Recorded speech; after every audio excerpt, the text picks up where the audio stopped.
Om Shri Matre Namaha. Hello and Namaste. Welcome back to Temples, Books and Science. Let's continue our exploration of the Lalita Sahasranamam. Last week we delved into the first four names of this incredible hymn. We discovered that the goddess is pure consciousness, the very source of creation. Today we journey deeper into the heart of this sacred text. But before we delve into those names, there's a story I need to tell you. A truly epic tale that's essential to understanding the verses that follow. It's the story of Bhandasura, a Asura king who dared to challenge the very order of the cosmos. This story first appears in Brahmanda Purana in the Lalitopakhyanam section. The Lalita Sahasranamam represents the story as a series of names describing the goddess. It is truly fascinating how the Lalita Sahasranamam conveys the story through its beautiful names. Each incident in the story is worded as an adjective to the goddess, becoming one of her 1,000 names. It's a testament to the power and artistry of the Sanskrit language. We will come back to the names later, but first, let me tell you the story. It all started with Kamadeva or Manmata, the god of love. He had a mission entrusted to him by the gods to awaken Lord Shiva from his deep meditation. So he journeyed to Mount Kailasha, the abode of Lord Shiva. But when he tried to shoot the great god with his floral arrows, well, let's just say Shiva wasn't too pleased. In a flash of anger, Shiva opened his third eye and poor Manmata was instantly reduced to ashes. The gods were horrified. Kamadeva had gone to help them and was reduced to dust. So a demigod named Chitrasena gathered the ashes of Manmata and with his divine power he shaped it into a human form. But something wasn't right. This new being was different, deformed. It didn't resemble Kamadeva at all. Lord Brahma, the creator, saw this strange figure and couldn't help but scoff. Banda Banda, he exclaimed, mocking its distorted form. And so this person became known as Bhandasura, a demon born from the ashes of a god, marked by Brahma's mockery. But the gods, feeling responsible for his creation, showered him with blessings and powerful weapons. Bhandasura built a magnificent city called Shunyaka Nagara. The name itself conveys a lot of meaning. It means empty. In spite of the abundance and wealth of the city, it was Shunyaka, devoid of spiritual wealth and happiness. At first, he was welcomed by the gods. He was considered one of them. He had two brothers, Vishukra and Vishanga, and many sons. As Bhandasura grew in power, his asuric nature began to surface. It is the nature of asuras to disrupt and harm, and Bhandasura, despite his origins, was no exception. He became a great menace. The gods realized their mistake. They had created a monster. So they fled.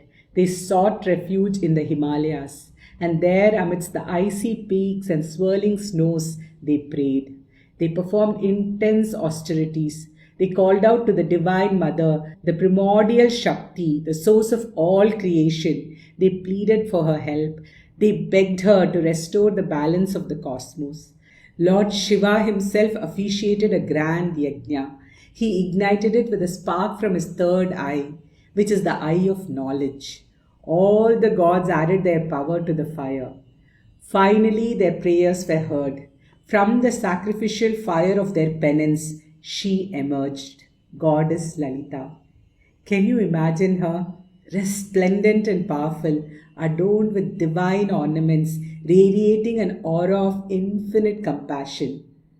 The gods told her their tale of distress, how they had created Bhandasura and how he now threatened the universe. The goddess assured them, "Don't worry, I will slay Bhandasura."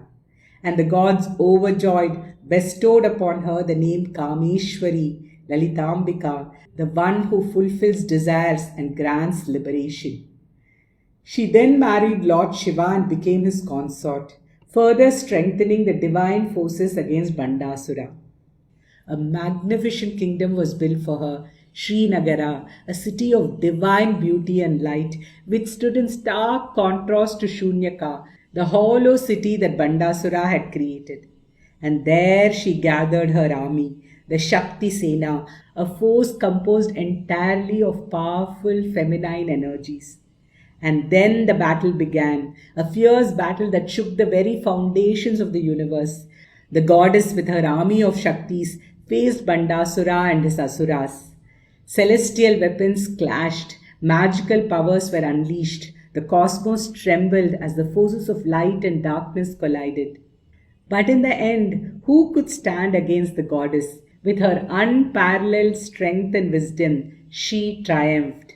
Bhandasura was vanquished, his reign of terror ended, and the balance was restored to the universe. Now think about this story. It's woven into the very fabric of the Lalitasahasranamam, and it holds deep meaning. Bhandasura represents our ego, the ignorance within us, the inner demons we must all face on the path to self-realization. And Goddess Lalita embodies the divine power within each one of us, the wisdom and compassion that guides us towards liberation.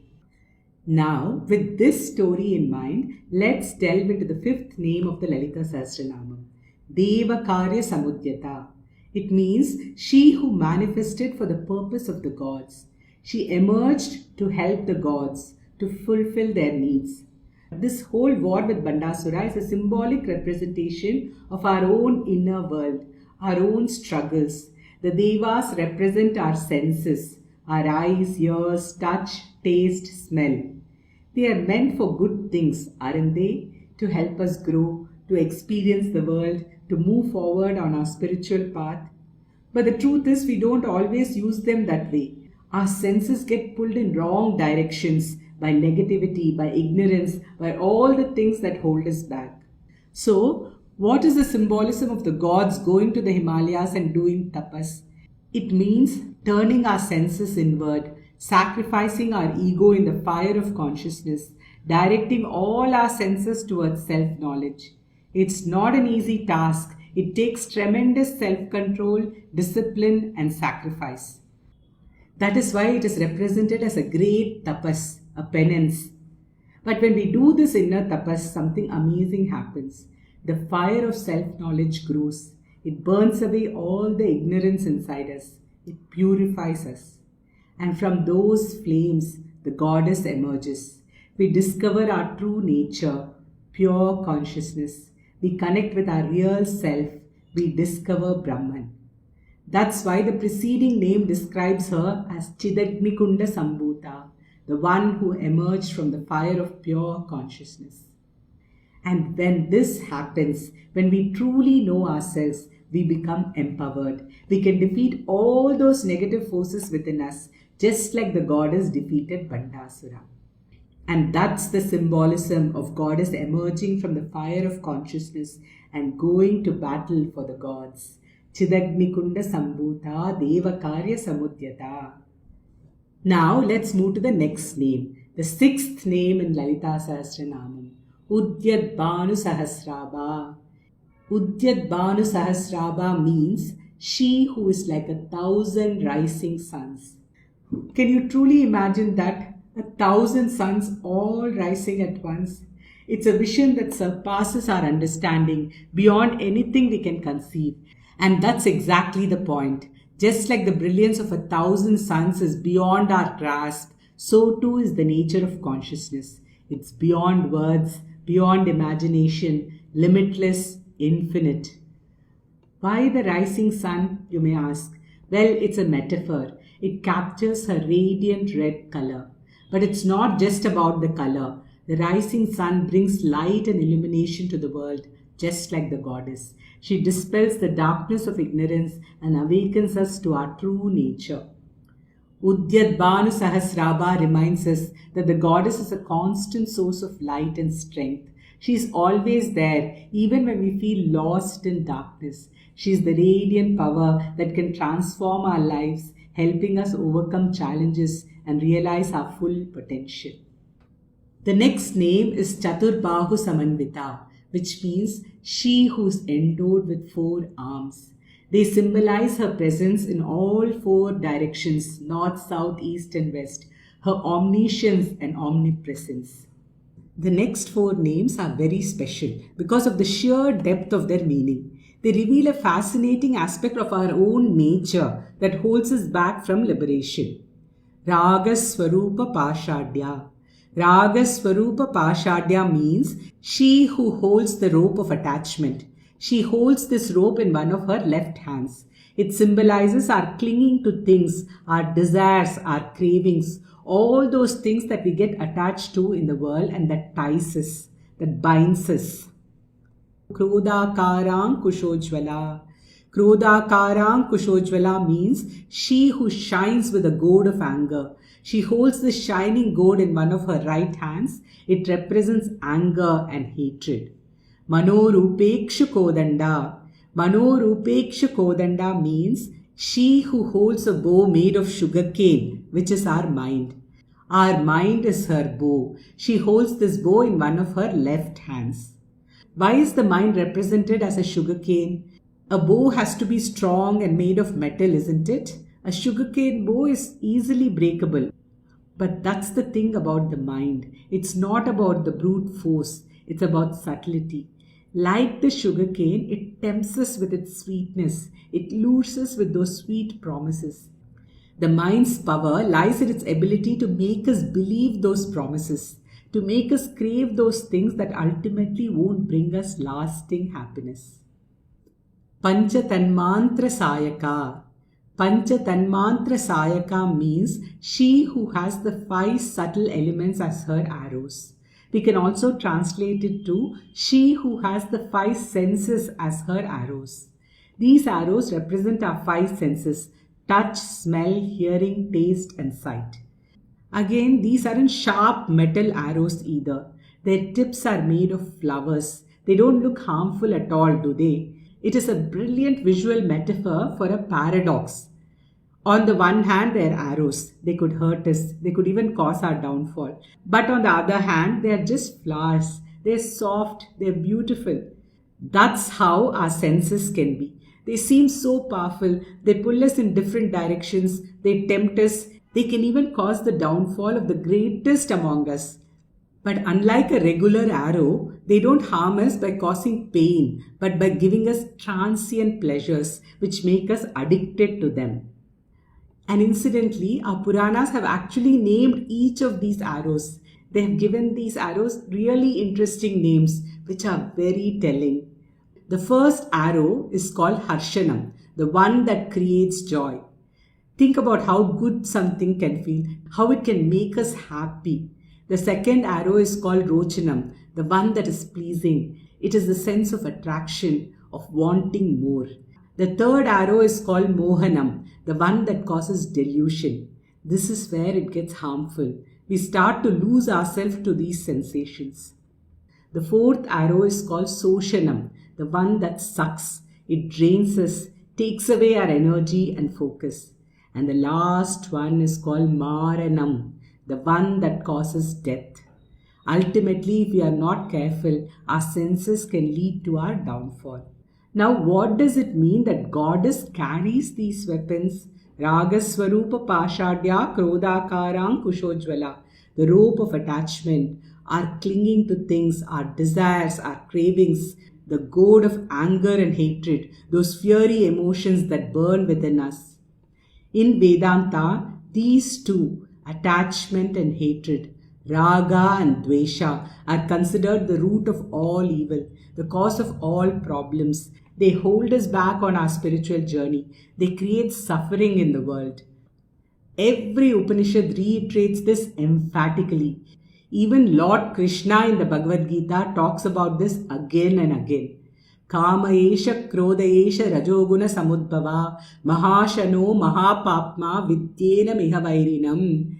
He says in the 3rd chapter of Gita, desire and anger are the root of all evil. He warns Arjuna, beware of them, Arjuna. Recognize them as your worst enemies. He describes them as sinful and destructive, like a great glutton, insatiable, always hungry for more. But if you're wondering, why does the goddess hold these terrible weapons? Hold that thought. We will look at the other 2 weapons and come back to this question. Manorupekshu Kodanda Panchatanmantra Sayaka. Our mind is her bow and our five senses her arrows. These weapons show us how we get trapped into the quagmire of desires and hatred. We use our minds like a bow. We shoot our senses like arrows towards the attractive things of the world. And that's how we get caught. We form attachments. We develop hatred. These four weapons are so deadly that they can completely destroy our happiness and spiritual progress. So, why does the goddess hold these weapons? To understand this, we need to remember who the goddess truly is. She is not separate from us. She is not some distant deity. She is the pure consciousness that resides within each of us. She is our true self. And these weapons, they are the tools we use to either liberate ourselves or destroy ourselves. They are the forces within us which can either lead us to enlightenment or keep us bound in ignorance. When we lose control of these weapons, our attachments, our anger, our mind, our senses, we self-destruct. We become like Bhandasura, creating chaos and suffering in our own lives and in the world around us. But when we recognize our own divinity, when we take control of these weapons, that's when we find enlightenment. We become like the goddess, wielding those forces for good, for creation, for liberation. Our rise or fall is in our own hands. We have the power to choose. Just like Lord Krishna says in the Gita, Uddared Atmanatmanam na Atmanam avasadayet Atmaiva Hyatmano Bandhu Atmaiva Ripuratmanaha. You and you alone can elevate yourself. Never look down upon yourself.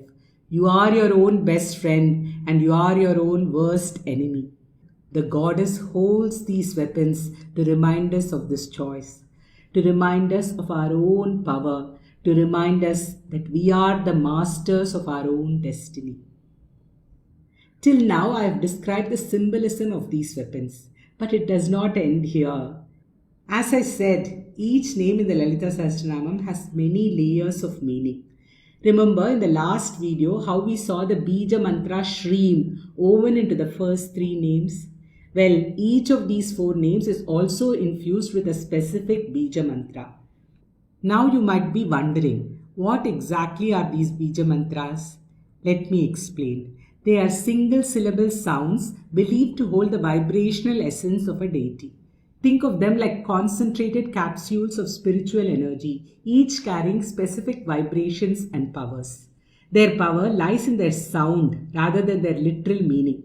When chanted or recited, Bija Mantras create specific vibrations that resonate with the energies of the universe and within our own being. They can purify the mind, heal the body, and manifest specific intentions.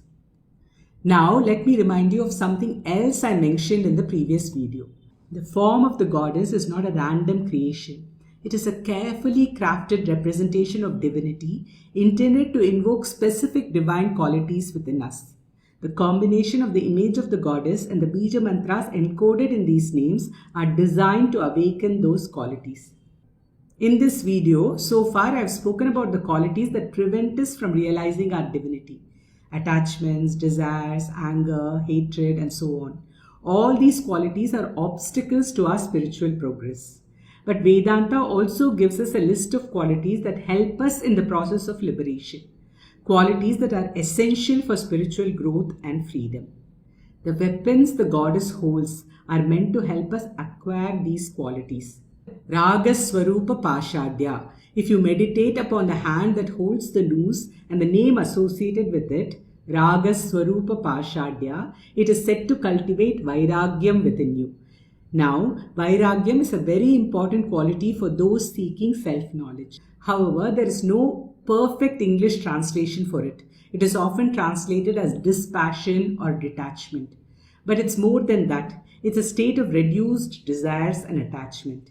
Your mind no longer craves worldly things. It only craves self-knowledge and liberation. This quality of the mind is called Vairagyam. It is a very important qualification for self-knowledge. Next, Krodhakarang Kushojvala.